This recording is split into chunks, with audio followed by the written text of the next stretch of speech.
Hello, going live with Aykut Ozen. I call him always Ozen, but he doesn't say anything, so I just call him Ozen. But he is Aykut Ozen.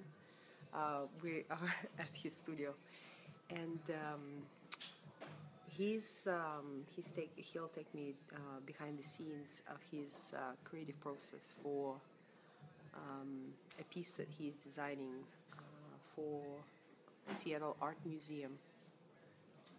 The Perfection of Style fashion show. Ozen, Aykut, when it's going to be? December 7th. Okay, so say hi. So here we are. Hi. So here we go. Let's. So here's the artwork. I guess. So let me just hold on. So what's happening with the Perfection of Style fashion show at SAM is that they give you a challenge. So people know what we're talking about. So my hand. You are given a challenge to get inspiration by one of the works at SAM Museum. Not Yves Saint Laurent, because Yves Saint Laurent now is going, but you can, right? You can.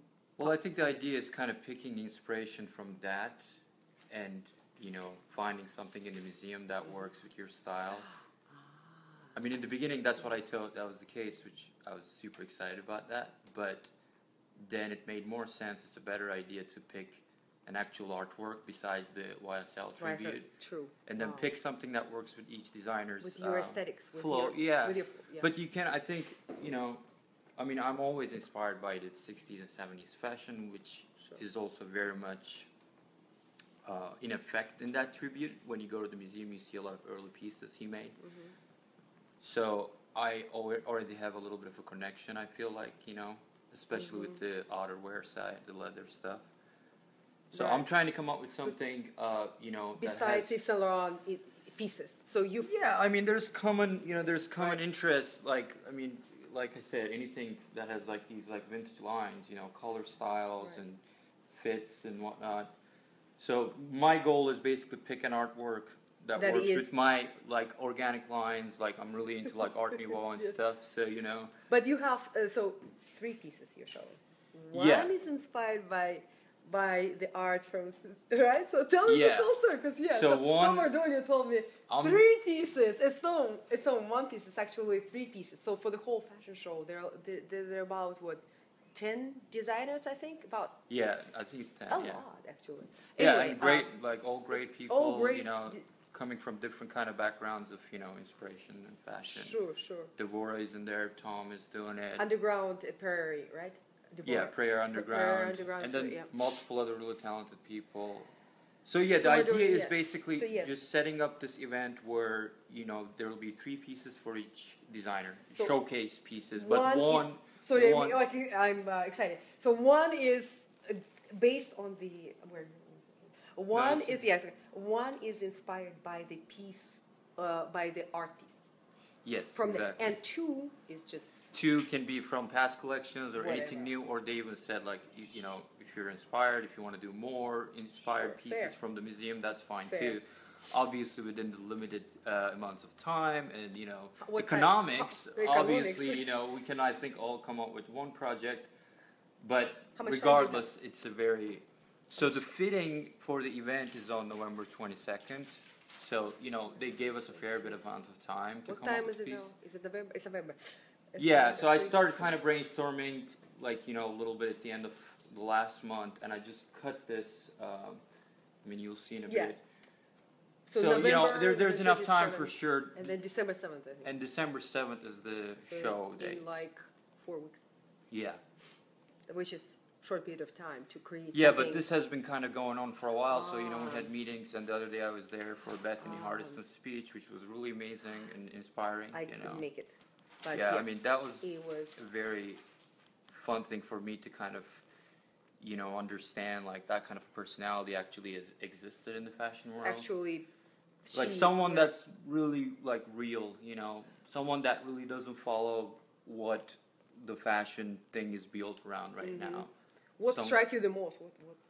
Well, some one, of the she things was that- very, proactive about like, bringing more equality in the racial side of fashion, which, is a problem, not just in here, but all over the world, Second, I think she was very down to earth, which is kind of a rare thing to see nowadays in these kind of Speaking fashion from her related. heart, kind of. Not just that. I mean, she was was obviously also- a real person. She was speaking from her heart, but she was also not afraid to criticize. She wasn't afraid to be different, and she had a very, just like easy to connect kind of quality, especially for someone like me, because I'm like that. Like, I haven't really, I don't consider myself fully like engaged in the idea of the fashion world, so I'm kind of like in this limbo. And it seemed like at that time in the 70s and even in the 80s, the stories she was telling was very exciting to hear, because like you could tell people were having a good time, people were having fun, there was a lot of music involved, there was other artists involved, but of course there was problems, so she was also very good at kind of bringing out these, negative situations about, the interests of people and the people they choose for these events. It was just all around. It was really, uplifting to like see people like that.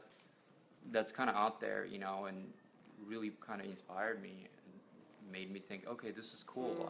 I hope to see more of that, basically, instead of this like pressure of like, this is what you got to do, in this world. Like, if you're not like that, this is that. I mean, she was also realistic. She said a lot of things that you hear all the time too, but she was certainly she was just rad, like, and she's from Brooklyn, so like the way she was speaking was just like very easy, super straightforward kind of. Yeah, I mean, it was just, relatable and just all around really just amazing, fun personality, basically.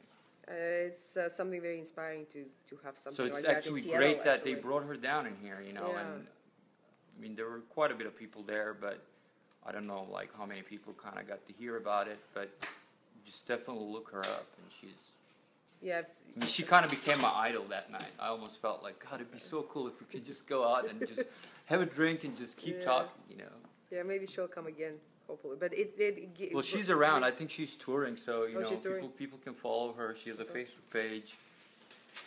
She's just one of those people, like, that's Real. just putting her heart out, and fashion and art, but at the same time, we're all human, Right. So like. But In both worlds, there's good and bad, so she was brave enough to kind of bring that up and kind of like share it with how old is she? I don't know. I mean, she looked amazing still. I mean, I think she's... Still, I think she's not young. I mean, she is old. No, she's not young. She's in her she's 60s. probably like... She's her- I thought she was in her 50s, but then I heard from someone she was actually close to 70. She looked amazing, and she was just super energetic and just really rad. I mean, I'm not even that out there, but I haven't like even talked with anyone in that caliber of Right. kind of that has a knowledge of past at the same time that's super relatable. And To you, yes. I actually Especially just to you. said hi to her after the show, and it was just really fun. Wow. I think it brings good vibes to Seattle, the Yves Saint Laurent I'm talking about. Yeah. I think it just brings inspiration, but also good vibes and good people like Totally. her. And so in this challenge, I think it's inspiring. I think it's just inspiring for everybody to see who is out there. That you're not alone. You're not in silos, on by yourself. Actually, there are people, other artists, and other designers, and other musicians. So, tell me about the process now. Tell me a little more. Where did it start? How did it start? So, tell me with your challenge, with Semi Challenge.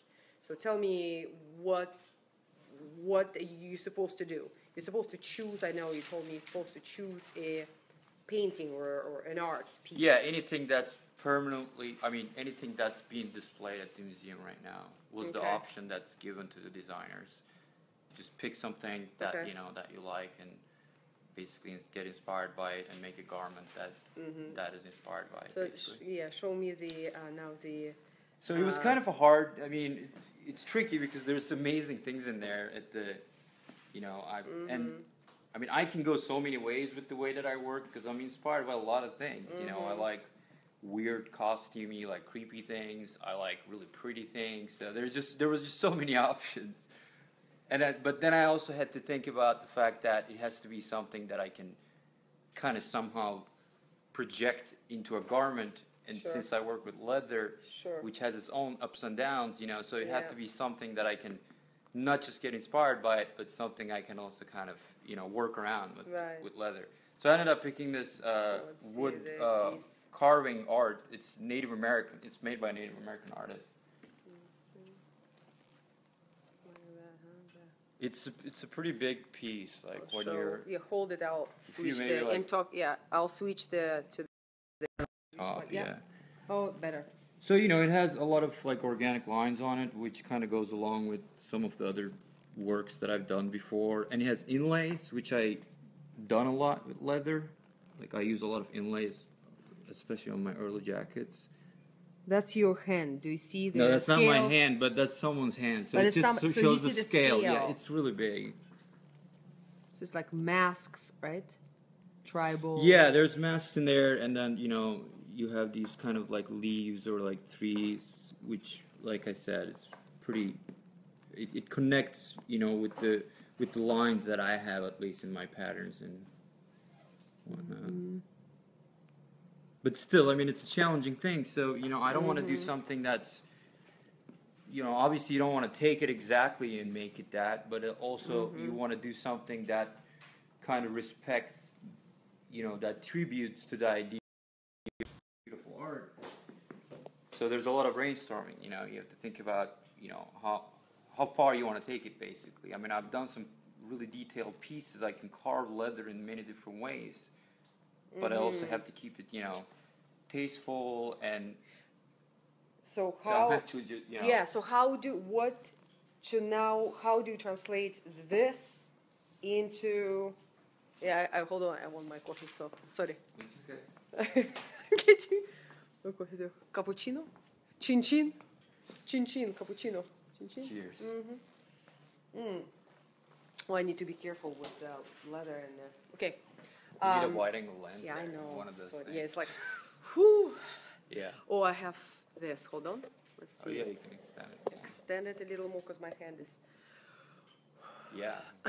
Need to exercise. Okay, here we go. Better, a little better. Yeah. So tell me how you will translate this into the actual wearable piece, right? Yeah. It's going to be a wearable piece. So how you take this and translate it into, or what would be your inspiration? Lines, color, texture? What would be your inspiration from that piece? Pretty much like everything. So colors, again, part of the reason I picked that because it's carved out of wood, so which is a very kind of a connected medium to me, to leather. It's a natural medium. So colors and the shapes, and I already have previous like jackets and patterns that I actually use these kind of shapes. Because I picked a lot of inspirations from like old art anyways to begin with when I first started. So basically, I mean, here's the pattern. Like if you want to. Let's see the pattern. Yeah, let's switch the mode so I can see the pattern now. So the pattern already itself has these kind of curves and similar aesthetics. So the color, we kind of laughed at the color. Yeah, the color's kind of, the color is going to get dyed, It's one of those things. Leather can get, complicated when you're picking sometimes. Some browns look really beautiful, some browns are not that beautiful, So I'm going to probably end up dyeing it, which is great. You can dye it to any color. Do you dye all your, usually? No. It's just when, like depending on the project. Well, so on this specific thing, this is actually the basic beginning pattern.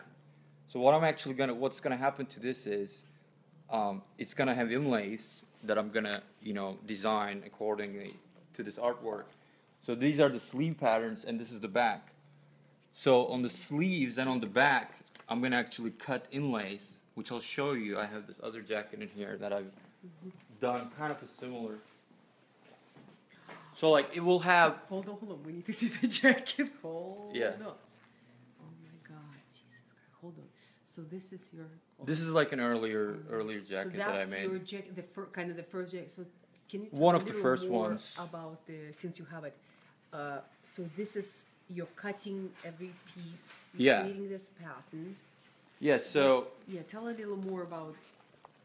I mean, there's nothing to do with really fashion over here. You know what it is it's just details and the way, you want to basically integrate art into a wearable garment is what it is. So this is a frame. Maybe if you put it over here, you can kind of see it flat. Mm-hmm. Again, and also this was actually a door that I found. I was just searching old buildings and old, kind of doorways and entrances. I see it now. A lot of really nice buildings back in the day had beautiful doors. Actually artists made doors to buildings. Metal or wood or anything, So this thing was sort of part of this, building. So I picked it up as an inspiration and sat down and kind of made, examples of it. How can I kind of integrate this as a yoke? So this is the yoke of the jacket, right? So this whole piece is this brown leather, and then you have this back piece of white leather over here, and it sort of connects with the front has the yoke too. It's the same kind of deal, and then you have these tree branches over here and the pockets too. Now, obviously, this was a time that I was just pretty hardcore on making these kind of jackets. And as years go by, you realize how much time it takes. This is intense. I mean, it's one of those things you really have to want to do something like that, and you really have to love doing it. So I don't have that much patience anymore. But this is quite intense. Yeah, it's a piece of art, definitely. Just to give an example, so basically this project is going to be sort of, since the artwork already has these elements, it's inlays. So this is going to transform into somehow something along the lines of this. Along the lines, I see now. Got it. Put it back. So you're going to be cutting out, will you be cutting out pieces on the back or on the sleeves? Yeah, so what will happen is, sleeve, there will be a teardrop shape in here, maybe another shape, and then basically that would get cut out. And then what I'll probably do is I'll use those pieces and I'll dye those pieces so it creates a two-tone effect, because I can get, darker brown. So maybe get this darker brown and then get another tone that's even darker. And then when you do the inlays from a complementing color that's matching but a little bit darker, it creates a nice shadow and it makes it more interesting. It pops, Yeah. But the jacket, the pattern alone already has those elements. In fact, this is sort of a similar pattern. Careful basically. with the cup. Yeah, with your. Yeah. So the lapels are actually kind of round. That's something that when I was making this jacket, I thought, if I do this, I can kind of create this effect where they snap together. And it turns into a shawl color, You can take off the color, right? This comes off detachable. Yeah, it's detachable. So the pattern alone already has a little bit of that in there. So now what I'm going to do is it's going to be a similar jacket, but it's going to have inlays that is inspired by that artwork. So it's kind of like your feature, EAT jacket, Ozen's jacket. This what would you say? It's a pilot? No, it's a. Well, I'm really proud of this jacket because for a long time people were telling me you should make a cool motorcycle jacket, which I wasn't really into the motorcycle jacket because it's been done so much, and I mean it's a classic, but But this is I like to put my energy on things that are a little bit forgotten or not as used, But then obviously I realized, okay, there's a reason why people like it so much because it's just classic, Mm-hmm. So I tried to put a little bit of a spin of it, So it's technically a side-zip motorcycle jacket. Sure. But the lapels are a little bit convertible, basically. It gives you a couple of different options, which makes it, I think. I mean, this is a female jacket, and I think it adds a good feminine feel, and then it makes it stand out a little bit from your basic everyday motorcycle jacket.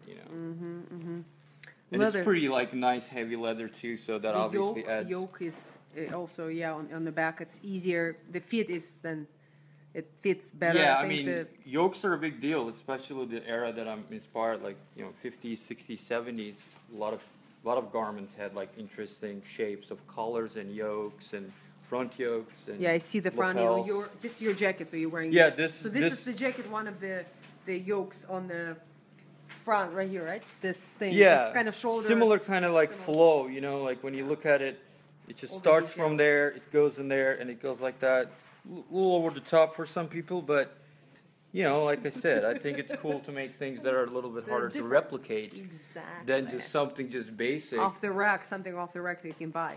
Yeah. Yeah, I mean, What leather you're using? Leathers. What, or you like to So work with?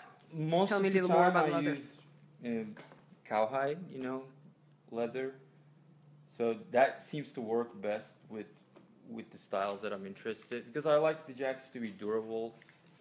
There's kind of a misconception in the marketing world of leather where people are a little bit drawn into I want the softest and the thinnest and the nicest leather, which responds really well on dresses and whatnot. But I feel like on jackets, Outerwear, it needs to be. yeah, I mean, I try to find. I mean, this is still soft. This is really nice leather, but it's on the heavier end, so it gives you much more durability. I think it adds to the character of the jacket. Basically, the tradition of a leather jacket is like longevity. So, But for that reason, I usually use cowhide. Sometimes I have buffalo hides. I mean, I'm such a small time. Like, I don't make a ton of leather products throughout the Right. year. Like maybe. Right. I'll make a jacket in every 2 months, depending on the workflow. So I'll just go pick different types of leathers whenever I need to. Right, and when you make a jacket, does it when you make sleeves? Does it make a difference what part of the animal you use? Does it make any difference? What? Yeah, I mean, it's like fabric, so Right. thinner fabrics will respond differently depending on the project. So thinner the leather, it technically becomes easier to construct the jacket. But again, like I said, thinner the leather, maybe it gives a little bit more comfort, but at the same time, you're Durability. losing. I mean, a leather jacket is a rugged material, people wear it every day sometimes. Like if you're if you were scratching into a wall or passing by something and it gets stuck on something and you can easily rip it. It's ruined, yeah. And then some of these jackets they sell from the thinnest leathers are thousands of dollars. So it's kind of a bummer when you just spend $3,000 and next thing And you have know, a whole it's next ripped, day. Yeah, ripped. Where do you source your leathers? And I just how go hard? buy it from McPherson's Leather. There's a local leather shop in here. It's actually the first place that I walked into when I first started. I basically looked it up and I found this place, and they were super nice to me. Like when I first started making jackets, this is about 6 years ago, And I basically told them I want to make a leather jacket. What do I need? And they were really friendly. And since then, Where do that's they where source? I go. I think they get it from various places. Depending on the leather, they get it from Italy, Spain, India, and then there's bigger leather places in LA. I think one of those is called Leather Hut or Leather House. So they get some stuff from there. But since I'm not making Big jackets production all the or time, there's no big production in here. One, I don't have the budget to go buy wholesale. Second, I don't even like doing that anyways, because then you're stuck with one type of leather, So whenever I need something, I go there and I talk with them. If it's not in the store, they can order it, which is pretty nice. because you do not only jackets, you do bags. Yeah, I make hats. anything that that I think that responds well with leather. Basically. Exactly, and suede. Yeah, I use suede sometimes. Suede is harder. You have to keep it really clean when you're constructing it. But I do have some suede. Suede, and then you have very unique leathers right? Well, I have made that jacket over there. I made this kind of another kind of one of these art jackets that I made when I was actually in San Francisco. So look on that. So fantasy, you know. It's just like kind of being creative in mind and trying to mix that with, you know, something wearable. And then this was the first version of that. And this is the back. It's actually heavily inspired by, you know, 70s. And in fact, in San Francisco, there was a company called East West Musical Instruments, which kind of goes along with like music and rock and roll. They made amazing jackets that are in the tradition of this. So this is my take on the inspiration of that, you know. And this is suede, is it? No. This is suede, Suede, actually. right? This is full This is suede. yeah. Suede. Yeah, so this was the first generation of that. And then I did that Bellevue fashion With idea, independent yeah, independent IDRS. design runway show. And then some of these pieces were displayed at the, I think, Bellevue Collection Mall, yeah. Yeah, and then someone actually saw it, which out of anything that I had in there, I thought this would be the least thing that someone would be interested to buy or wear, you know. So someone actually saw it and thought it was cool, and they commissioned me to make another one, which I'm so sad it's gone because it was probably the coolest thing I've ever made. So it's the same thing, but at that one I used an actual python. Let's see it. Python. Because they wanted it, you know, and we went and looked and found. This one, right? This is actually the same jacket, but it's technically this is the first sample. This is much more proper, you know. Everything was commissioned to fit the. Yeah, it's more like tailored to and it's stitched way better. This is when I was first starting. I was hand cranking the machine, you know. Stitch lengths are long and whatnot. But so this actually is an actual python, and the back, this whole kind of swirl is made out of an actual python too, so it looks almost like more realistic, you know. Right. So you're inspired by music. I know that you. Yeah, I mean, music you're a big deal. It's a big yeah. So what kind of music? What can you just? Yeah. Just, you know, I mean, you compose music too, right? You compose. Yeah, I mean, I've been a musician since I know myself. So I've been playing, you know, guitar. I sing. Compose your own music. I'm constantly learning. You know, I'm a learner. I get bored when I'm kind of like stuck at a place where I have something in mind where I can't make it happen. Sure. You know? Do you play? You play here, right? Seattle. I have multiple projects I'm recording right now. An acoustic project, and then another project I play drums. Yeah, I mean, this is just a slice of my life, really. Yes, I do so many other things, and that's why I don't. But it's so it's all so connected. Yeah, obviously it's connected. I mean, it is but connected. I also that's why like sometimes you know you get that impression where people see you at an event and they have this expectancy where you're gonna supply products to them constantly, and that's not really the case. You know, I'm lucky enough that I have created pieces that found interest from some amazing people. Even though it's a small outlet, I have some really, really great following, like really like fashion-wise, intellectual, and open-minded almost like people. cult, well, in a good way, in a good like you know, maybe people basically who appreciate art for art, you know, not just like looking at fashion magazines or just looking at these events, you know, sort of thing. Right. So I'm really proud of that, and that's really the main goal, kind of connecting with people that really care for the story and how things are made, you know, and kind of an advocate of that all my life. I mean, you know, you see all these things when they're finished, but no one really cares as much as how it got to that point, and I think it's good to share that with people. What would you want to see happening more in Seattle for those like you that doesn't have like a huge production and makes this incredible pieces? Yeah. What would be the solution for, or some possible options in this city for someone like you? Well, I mean, I don't think it's a solution. I mean, I don't feel desperate. You know, I don't feel like I'm kind of like locked or anything. I mean, basically, sadly, it always comes down to financial. You know, financial, because like every time you have an idea and you want to do it, unless the idea is really marketable, you don't have someone that's investing for it. And obviously, everything that I do is pretty out there and interesting. It doesn't like hit people right away to like, here, take my money. This is gonna make a lot of money, you know. Right.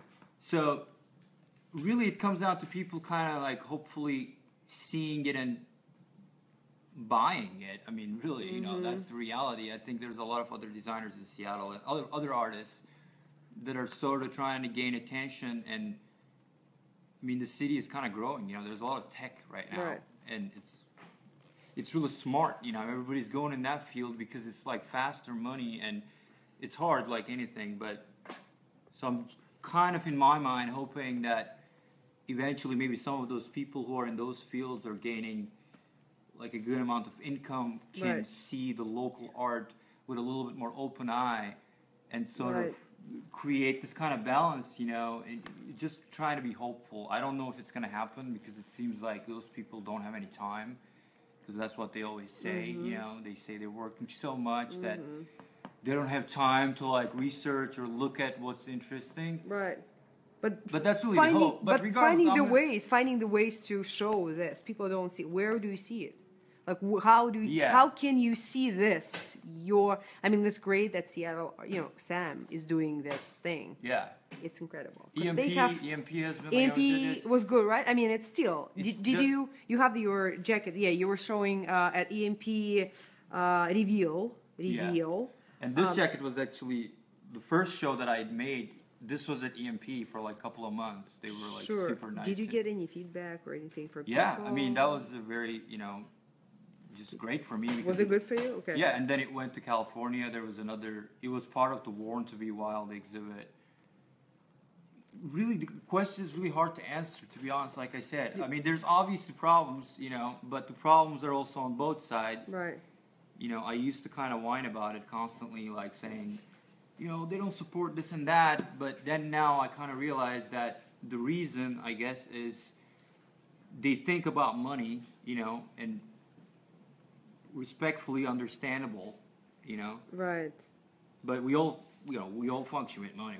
You know, that doesn't mean that I don't think money, but I'm talking about chances, you know. Yeah, but at least giving options for someone like you, and there are a number of artists. I mean, it's you know, wearable art, but it's one of a kind. Okay. Well, I mean, I make various things, and in fact, I have pop-up shops that I made, and you know, it went well too. So I'm pretty confident for the fact that if given the opportunity at a store that carries, you know, interesting like designers from all over the world, right?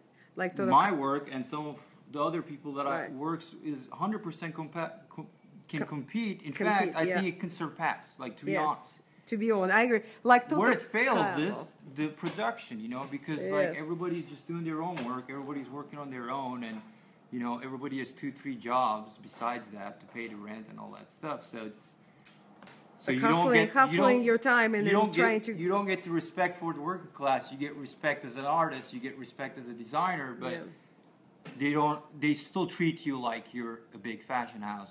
In fact, it's completely opposite of that. You're just one person with a sewing machine. It's like you're painting your one at a time. I mean, you paint your work. You're making your sewing one. Doesn't mean I don't take my work. I take it very seriously. I try to make everything as close as I can get to the point where it doesn't actually look like it's, you know, it's made by very limited capabilities. Sure. You know. Where do you sell? Where the people come? Customers, your clients. Where are they? That's the part I said. Like, part of the problem is, like, I would say me, because I never really pushed my work as like something that you can just buy here and there. You know, it's always been word of mouth or people that kind of friends of friends, you know. I mean, I'm still working on the platform. Like, on my website, I want to build a store, but you can't buy on your store right now, right? You cannot. Can you? No, there's nothing right now. You know, it's still custom. But that's not even the point. The point is, you know, you want to sell a product, but then you have to kind of supply, you know, when it sells. And with these kind of arts, you have to fine tune it to the point that it's something good and interesting, and then it's also kind of doable. You know, when I'm on my own, like if I have 2-3 orders, you know, so I don't put people in lines, you know. Where would you find, say you have 2, 3, 4 orders to create that jacket, you know, that like, or the jacket that you wear, it doesn't matter. Yeah. Do you have do you have people who can do the work I of don't. your? I mean, I have, over the years, I had friends who come in and interned for me, and well, that's part of the deal too. I mean, it really requires a lot of patience, and I spent many years because I like it without getting paid anything, and just like putting money out of my own pocket and my time, and sacrificing from other normal things in life where a lot of people can't live without. So it gets complicated to expect that, to grow. You need a team, a creative team, but you also need people that are a little bit more like visionary and that can believe in something and that doesn't expect right away. You have to give some. So that's why I've been doing this on my own quite a while now, because the work itself is interesting, and it requires a lot of, there's errors. Like when you make errors, like you lose money, a lot of money. Leather is expensive. It's expensive. So it's the mistakes, the errors cost you a lot of money. Yeah, so it creates a little bit of a pressure, So for you. Mainly, what happened over the years, people that I kind of work with, it turned out that some of them went their own way. They got jobs, they get like different levels of work. But I get the feeling like a lot of people get into it thinking that it's glamorous and interesting, but then they realize it's not worth my time. It comes down to that because, you don't know if it's going to, sell or not. But, I think everyone should put a lot of thought and work into what they do and what they put their name on. So that's why you gotta love it. I mean, that's the problem, Like if you don't like it, don't do it. And I like it, I do it. That's why. So, and then here and there it sells, so it works out. And for the young generation, for the young designers, I think it's a lot of patience. Well, love, yeah, and patience. And so yeah, I think, like I said, people are really trained to work, make sure you're super smart to go where the money is. Whatever you do, consider that. I get that, but. I mean, I'm only saying that because you have 16-year-old kids nowadays coding on computers and making $6,000-7,000 a month, and yeah, that's great, but that's also affecting part of the organic growth of actual art, because it creates an imbalance. And as I said, most of that crowd doesn't really have the time because they work so much on that to explore what's out there. So, it's hard. It's always been hard, but now it's a little bit harder. I think now whoever's doing anything, they really have to be dedicated to it, if you're doing any kind of art for money, I don't think, it never worked, but, if you're doing it just for money, I don't think nowadays it's not even worth time, just do something else that you can make faster cash. Right, but yes. Whatever that may be. Whatever it is. But I think, and we've talked about it so many times, is that when you're expanding yourself into, film and music and fashion, and then you get more juice out of. Yeah. I think like what you do now. You've created a first video, right? Video. Yeah, I've been ad kind of campaign. You can find that on your in my this is all on your this is all whatever. Extension of this. Sure. And really it's my small visionary world of ideas where it started with the jackets because it was a situation where I had all these ideas but I didn't have the sufficient income to purchase these things, because I was interested in the history of a lot of the different kind of jackets, and I was in the world of picking vintage clothing, so I've been doing that. But a lot of the jackets that I really wanted was really a lot of money, so I made it. Same thing goes along with the video world, with cinema. I'm really inspired by music and film, but also just bringing a voice to this art and kind of making it visual and sharing with people. It really kind of just makes a lot of sense to me. If you have a vision or an idea, and if you can, again, sacrifice from certain other things to do it, it's good to do it on your own, at least in the beginning, because then you learn, Then you know how to do it, and in the future, when you're actually paying people to do that, you have an understanding. I think you have better communication. So that's sort of my thing with film right now, even though I'm just starting, really. I've been editing video on and off, but recently I'm actually studying on my own, like how to frame shots, how to come up with interesting, you do yourself. interesting camera moves. You do study that now yourself. Yeah, I do it all. It's just one. It just takes one camera. Everything. It's amazing nowadays. For $200, you can buy a camera, or you can use like that. iPhone, Yeah, I mean, right now. there's no excuse for anyone to like complain about like, oh, I don't have any money, I can't do any art, you know. But it comes down to also just like putting a lot of effort into understanding and getting good at it, regardless of what limited capabilities you have, you know. So I do the same thing with the film as I did with music, you know. You may have a guitar that may not be the most amazing sounding guitar, but you just find an interesting aspect and you think, and come up with a subject that can attract some attention, and you just make it work, basically. I mean, it's really just making things work, and that's all I do, you know. Everything that I do is like, I try to cram a lot of time doing all these various things. At the same time, you know, I go like hunt vintage clothing, and so I make my rent, you know. You know, you sacrifice a lot, and it's... How hard it is for you to like how hard, how do you connect with other like artists, individuals, musicians, I don't know, filmmakers, artists, fashion, what are the ways for you to connect, or how would you make it better, or I don't know. I mean, I have like a small group of friends that I've been over the years doing various projects. I'm actually, like, I always bring this up. I think the connections make an artist much more successful, and I'm really like proud and happy and lucky to have really amazing and beautiful friends. I mean, but this all happened like not overnight, you know, like it was like through the years of understanding each other, kind of like filtering out the bad people and like keeping the people that are like brave and passionate and inspiring, and then eventually it works out because, you know, I do something for them, they do something for me. Sure. I think that was the beautiful thing about the speech that, you know, the Bethany Hardison gave. Like, from what I understand and from what I read and watched in documentaries, it was kind of a similar thing in the 60s and 70s within the art world of fashion and music and everything. It was a very connected community, and people helped each other a lot, you know. So that's kind of the model right now that works for me. You know, I have friends sometimes that will model for me. You know, I have friends that are good at like photography, you know. I'll borrow lenses from them. I mean, it's just connection. I mean, everything is there, you know.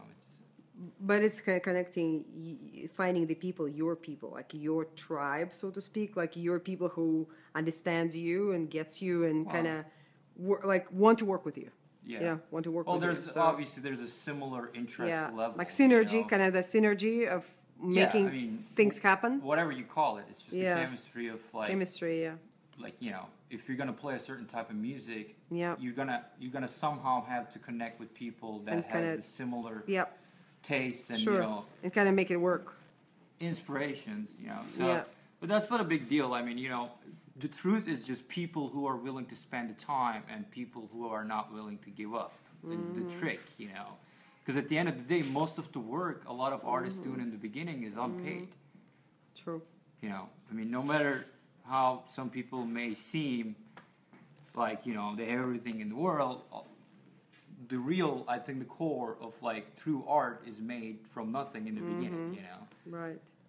So that's hard.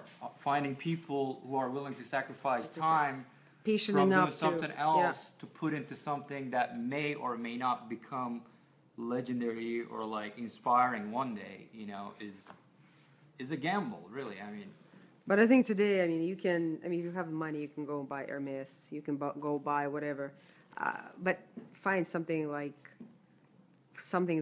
made for you. I think it's very... I mean, you have options for people need to be educated, definitely, but... I think it's just what draws anyone to anything, you know. It's psychological, you know. I mean, why is a Ferrari like, you know, $500,000? Exactly. You know, there's a legacy behind it. Someone worked years and years, and someone been through a lot of interesting like risks to get it to that point. And realistically, when you think of it, you know, it's a long road, and you know, I've been only doing this for like 6-7 years, so I'm not expecting. But I'm also really happy and lucky that I actually got to a point where, and this is where I think the city of Seattle is very kind of an interesting place, really. I mean, you know, a lot of people like complain about certain parts of it, which I agree, but there's also a lot of advantages of being in here, because I think if you're using the right kind of connections, you can have a really nice family of people kind of backing you. And this happened to me with EMP and a couple other, you know, like magazines, and it's cool like that. You know, there's certain things that are definitely, I think, better than some of the other major cities, you know. Right. And it's still somehow, I mean, it's becoming more expensive, but somehow, you know, we're getting by. Yeah, I think the people don't somehow realize that Seattle is much more international. Yeah, and now with all the new blood flooding the coming to Seattle, of course the Amazons, the Microsofts, but I think it's changing the dynamic. It's just still it's changing. Young people. Yeah, I mean, I think it's good to just feel young, you know. I mean, I don't even think of that anymore. Like, I mean, just like seeing her the other night. I mean, she's like in her 60s. Yeah. Just kind of just amazing. Like inspiration just flows out of her soul, you know, and it's just instantly connected with me, people that are younger than me, people that are older than me. I think the world is eventually kind of understanding that's the real thing, you know. You gotta just keep yourself kind of active and inspired. Engaging. I think when you're inspired and creative, right, your energy doesn't age, right, you know. Your body's aging, but you still have that kind of youth, and obviously youth is important. Yes, I never asked you what maybe some of the designers or artists that inspire you, and some of the mentors. Do you have any, or did you have any mentors that helped you on your way to do what you do now with fashion? Do you have any? No, I don't have anyone like specific teaching me anything of this like leather stuff. In fact, that was a struggle in the beginning. You know, I learned a lot on like online forums, like finding old dudes that made like leather seats or like leather, you know, jackets back in the 70s, because I wanted to understand a specific, you know, era. I didn't want to like technically get involved in it right away. So I learned a lot from books, old books. I mean, YouTube, really, I always bring this up, you know, as cliche as it is. It's just such a giant encyclopedia. I mean, I remember learning how to make a welt pocket on YouTube from an old lady, you know. I mean, she was just there, free, you know. Wow. Did you have training, any? No, I didn't. I'm self-taught completely, and I still to this date I'm not a typical designer. I'm not even like in that, you know. I'm just making things kind of, you know, in a tradition that I picked certain parts that I feel really confident and I got really good, but certain things I don't know, you know. But I might learn, you know. I mean, when it's time, I'll learn it. I mean, it's not that hard. You just look it up and you practice it for a bit and. Super good. I never ask you about it. It's like playing an instrument. It's the same thing. Sure, it's just practice. You practice. Yeah, you know, you pick it up and, you know, in the beginning, most of the time, it's like, oh, God, it's impossible. How could this happen? The trick is just kind of keeping it in mind and constantly doing it every day. And then a week later... By error, by mistake. A week later, you're further ahead from where you are, and that should gain confidence in mind to make you believe that in a year, you'll be way beyond. So if you continue doing it, you just keep getting better and better, you know. So this jacket was one of the first jackets, right? These are one no, of the, no. I made a lot of like. Can you? Yeah. I mean, there's nothing in here that's that early. But first thing that I made was just I hand stitched the jacket, and even though the fit was all right, it was. But even that, I mean, like if you look at it, like, you know, things that I learned, I would say. Like stitch length is a big deal with leather work. You know, a lot of people will like tell, oh, you should use like long stitch lengths with leather. Of course, this is what I did in these jackets. And then I started studying like luxury brands, like Burberry and Louis Vuitton and all that stuff, their bags and luggages. Then you look at that stuff, the stitch lengths are shorter. So there's a fine line, The reason they say you want it longer, because some leathers can crack, if the stitch length is too short. So essentially, I found my way. Basically, like I found the middle. So in these early jackets, the stitch lengths are long. Where did you get There's the no machinery? lining, which I'm like kind of proud about it too. I don't like lining anyways, but on newer jackets there's lining. Where do you get the machinery? The machine to sew? Like, do you just buy them? Find I just them? have that industrial sewing machine there, which I bought actually on eBay. Like it got shipped from LA, and I put it together. That was probably one of the best investments that I ever made. For you, yeah. Show some of the pieces you do have now. So I mean, like this is kind of a recent kind of a recent. simple motorcycle jacket base pattern again. I also do a lot of like wool. Yeah, wool. I'm really like. Yeah, you need to find the connection. Wool is kind of like the second favorite, So I try to mix wool with leather sometimes. This is just the basic shawl color. But this is actually also like an old blanket. Finding good wool is expensive. This is another earlier I'll find one. you the connection. Yeah, we need to. This The has wool. piping, This is which was something that I've seen in a lot of early jackets, and it's kind of a tricky thing, so I tried to like experiment with it. There's piping at the back, and it goes from the sleeves. The details. This is a jacket that I'm really excited always to bring it up because it's a 40s design. It's inspired by a 40s. They call them the Grizzly Jackets. And the the fur. Sorry. This is sheepskin. Yeah, Sheep. this is all sheep. It's really warm and super durable. Has these back panels. So good. This was actually the main motorcycle jacket back, pre 50s, working man, man who worked at at the factories, at the mine. This was the classic, But it's a harder design to make, so some, you see people like urban outfitters trying to rip these things off, make it from really crappy materials or don't have. So I tried to get as close as I can to the details of an older Grizzly, But even then, it's a hard design because you have to you're working with wool.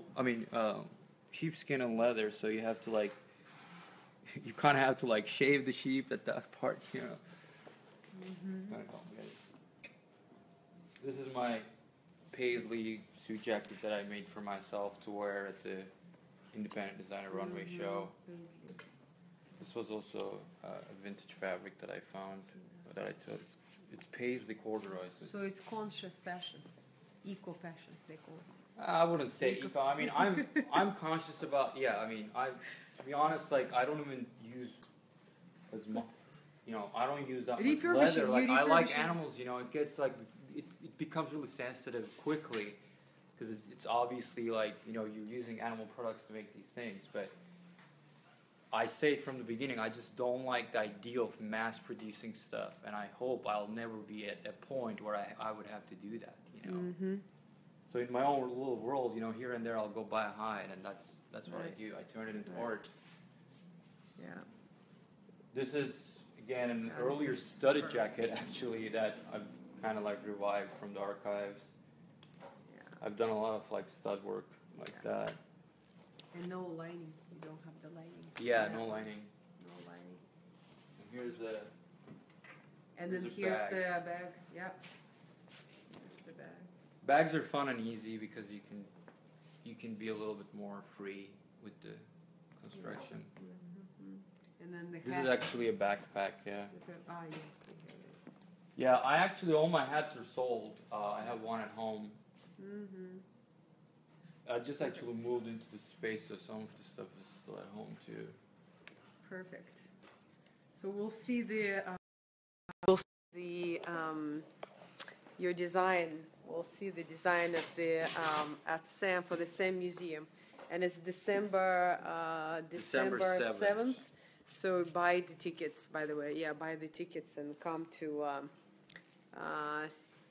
STEM museum to see the show, because there'll be some very... Yeah, and like prior to that, people who haven't seen the exhibition, the YSL. What do you think, by the way? It's really Yeah. cool. You saw? Yeah, I saw it a couple of times now, and it's really rad because you can see all the early stuff, and there's like catalogs, you know, there's different like lookbooks from, you know, 60s, 70s, and that's what I'm super excited about, because you can see the workflow and some of the sketches, you know, some of the notes, which kind of brings everything together, you know. Yeah, and he has some leather pieces, amazing leather pieces too. Oh yeah, completely. And in fact, I mean, I have been always inspired by that, to be honest. Like, you know, the fashion world kind of shifts. People go from, you know, like in the last couple of years, it was this like basic thing, you know. Mm-hmm. It became a thing, like basic fashion, you know, basic look, clean look, you know, easy and simple, which I never understood because, well, I understood the fact that, you know, you want to look basic, but then you've taken out a lot of the things that make something interesting. The basic thing is beautiful, but the basic thing costing, you know, a couple of $1,000 to me is like not making much sense, because if something is so simple that can be done in any way or, you know, any price, why is it marketed as this luxury thing? To me, you know, things that are in the art of fashion, such as I think a lot of that stuff from YSL is that way, is intricate enough, yet it's unique. You know, it has a simplicity, but the simplicity also comes from the strong idea that it holds, you know. And of course the feet. I fought for this for a while in the beginning. Some people used to kind of criticize the fact that, oh, it's just too swirly, you know, there's just too much here and there. It was kind of like a bum out, because, like, you know, you spent all this time to do all that stuff, and here's a person that has never done anything in her life, you know, that just like looks at fashion magazine, criticizes you like that, you know. But now, you know, you see like big fashion houses like Gucci completely making jackets that are like that, which is obviously inspired by the musical idols that I was inspired. 70s and all of a sudden, you know, some of these people shift away to that. Yes, true. So you have this like non-confident people that just flow with whatever they've been told, and usually like those are the people to kind of not to take seriously. I learned. Just do what you do. Yeah. Just do what you do. Don't listen to anybody. You're doing just right, and do what you can do. I guess exactly, you know? and do what you can do. Exactly. Yeah. Just ignore. Just the noise. So we'll see the collection. Well, 3 pieces. We'll see your 3 pieces. Yeah, I mean, you know, I'm gonna have this jacket and a couple of other things. Yeah. Incredible. So let's. Yeah, I saw Tiffany. She was. Oh, Carol McClellan. Hey. Tiffany. Yeah, so the Tiffany. She joined the video. So I'll connect with her, and I'll find that guy who sourced the wool. So he's. Yeah, I mean, I'm always happy to just kind of meet with people and, you know, different contacts and different fields. Exchange information, and why not? Never hurts. Yeah. So, perfect. Why not? Okay, I think we've been talking non-stop. Yeah, Yes. For like I didn't even look at the camera. Yeah. Look at the you were camera. so good. No, you were so good. No, you've been talking good. Okay, so ciao. Bye. Bye. Thank you. Going offline. Finish. Ciao.